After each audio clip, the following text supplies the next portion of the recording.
இனிமே கண்ணை மூடிட்டு கடலை எண்ணெய் வாங்கலாம்.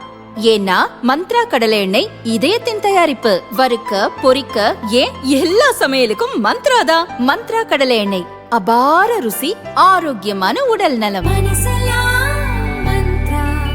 கேஸ் சிலிண்டர் தட்டுப்பாட்டால் மின்சார அடுப்புகளை பயன்படுத்தும் ஹோட்டல்கள், டீ கடைகளுக்கு மின் கட்டணத்தில் மானியம் வழங்கப்படும் என மின்வாரிய தலைவர் ராதாகிருஷ்ணன் தெரிவித்துள்ளார். முதல்வர் ஸ்டாலினுடன் ஆலோசனைக்கு பின் அவர் கூறும்போது, கேஸ் சிலிண்டர் தட்டுப்பாட்டால் ஹோட்டல்கள், டீ கடைகள் மின் அடுப்புகளை பயன்படுத்தி வருகின்றன.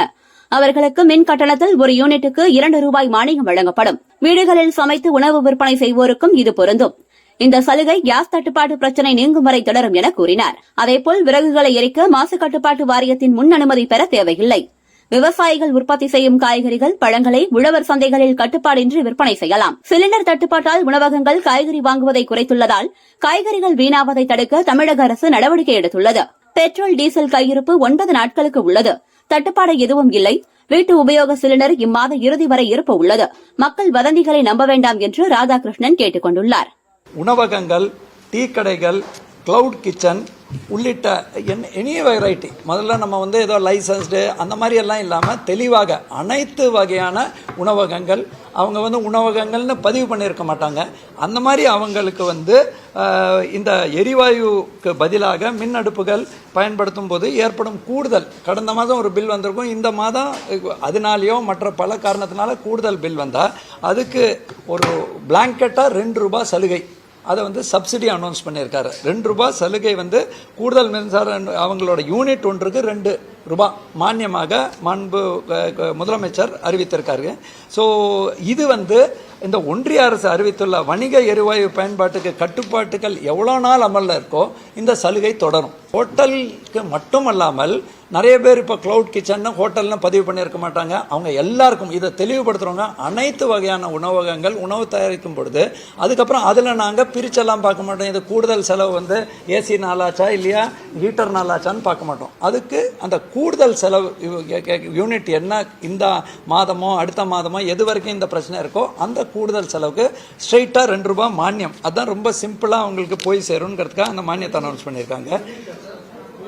ஒரு யூனிட்டுக்கு 100 யூனிட்னா அதுக்கு இமீடியட்டாக அந்த ஏற்கனவே அவங்க 10 ரூபாய் 45 கேஸ் இருந்தால் அதை 2 ரூபாய் குறைச்சிடுறோம். We are not going to checkup எதனால அவங்களுக்கு கூடுதல் ஆச்சுன்னு. 2வது, எரிவாயு பயன்படுத்தும் குறு, சிறு மற்றும் நடுத்தர தொழில் நிறுவனங்களுக்கு நெருக்கடியை சமாளிக்கும் வகையில் மின் அடுப்புகள், இண்டக்ஷன் ஸ்டவ்வோ இல்லையா எலக்ட்ரிக் ஸ்டவ் உள்ளிட்ட மின் உபகரணங்கள் கொள்முதல் செய்வதற்கு இளைஞர்களுக்கு வேலைவாய்ப்பு உருவாக்கும் திட்டம் ஒன்று இருக்கு, UIEGPன்னு.